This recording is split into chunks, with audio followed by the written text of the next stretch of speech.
Hello नमस्ते guys. मस्त क्रिसमसची सुट्टी पडली आहे आणि मी असा प्लॅन केला की कुठेतरी मस्त फिरायला जायचं आहे. तर सध्या वसईमध्ये क्रिसमस क्रीपची खूप क्रेज आहे. तर आत्ता वाजले तर रात्रीचे 10. येस, रात्रीचे 10 वाजले आणि रात्रीच ते सगळं डेकोरेशन पाहायला मजा येते. क्रिसमस क्रीप्स म्हणजे नाताळ गोठा जो क्रिसमसच्या वेळी सजवला जातो, सजावट केली जाते. खूप असं लाईटचं डेकोरेशन वगैरे असं सगळं आहे, ते पाहायला जायचं आहे.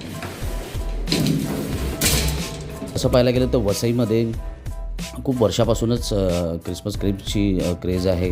पण मला कधीच जायचा योग आला नाही. मला इथे जवळपास आता 30-35 वर्ष झाली आहेत नालासोपारामध्ये राहून, तरी पण मला जाता आलं नाही. पण यावर्षी मी ठरवलं की यावर्षी नक्की जायचं आणि ते पाहायचं आणि तो एक्सपिरियन्स तुमच्याशी शेअर करता यावा म्हणून हा मी छोटासा व्हिडिओ करतो आहे. तो तुम्हाला नक्कीच आवडेल, नक्कीच पहा, मजा येईल. आता मी गेटच्या बाहेर पडलो आणि तिथे लवेश आला आहे.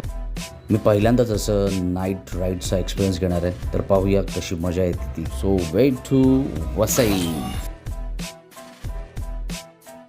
तर नालासोपारा टू वसई रूटने जाताना पहिल्यांदा लागतं ते गासगाव आणि गासगावमध्ये देखील भरपूर कॅथलिक कम्युनिटी आहे.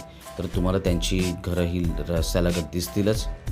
तर ही आहेत त्यांची घरं आणि हे आहे अप्रतिम लाईटिंग.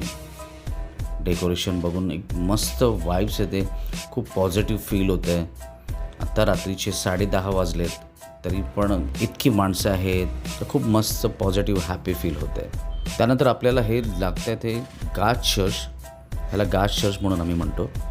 खूप ओल्ड चर्च आहे आणि इथे बघा कशी सजावट केली आहे. चर्चसोबतच इकडे जी शाळा आहे त्याला पण लाईट्सने डेकोरेट केलं आहे. खूप मस्त. वाव, हे घर पहा आणि हे डेकोरेशन पहा.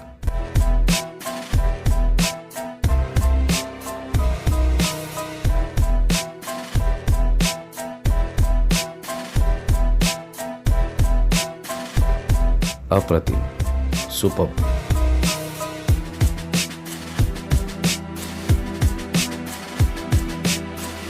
आता आपल्याला पुढे लागेल ते म्हणजे गिरीज गाव आणि अशा या सुंदर गिरीज गावाचं हे सुंदर असं गिरीज चर्च पहा. किती सुंदर चर्च आहे आणि लाईटच्या डेकोरेशनमुळे ते एकदम सुंदर दिसते. असाच सुंदर व्हिडिओ तुम्ही पुढे पाहणार आहात.